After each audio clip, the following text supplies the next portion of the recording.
Jamie, this morning you talked about step one of conflict resolution is letting it go. My experience is I think I've let it go, but I find out I've just stored it up for the next conflict. Any advice?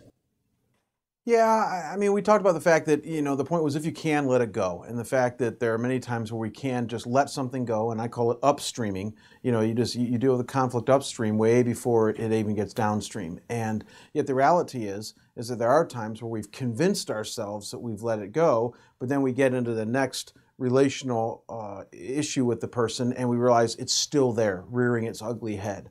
And so the question becomes, how can we really let it go? And we didn't talk too much about that today.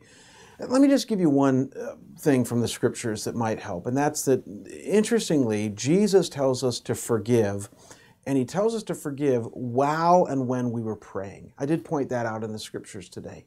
And I think there's something very, very meaningful in that. That what Jesus is telling us is that when we are focusing on the Lord, when we are doing business with him, whether it be worshiping or praying or reading his word, that stands the best chance for us being able to forgive another person.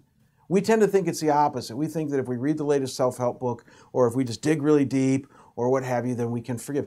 I find that it's when we get in touch with how much Christ has forgiven us, when we realize how pathetic and miserable our souls were without Christ, and how we deserve no forgiveness, but he forgave us anyways, and we have gratitude to him for that, that I can look at somebody else and say, yeah, they hurt me, and yeah, they did wrong to me, but you know what? Christ set me free, so I'm going to set them free. And you don't do it out of guilt. Again, that's the key. I mean, I don't say that to make you feel guilty, like you should do that. You do it out of gratitude. It's really heartfelt. You really believe that God has forgiven you. You feel that freedom, and in a Galatians 5 way, it's a freedom that Christ set us free. You freely forgive. That's the idea.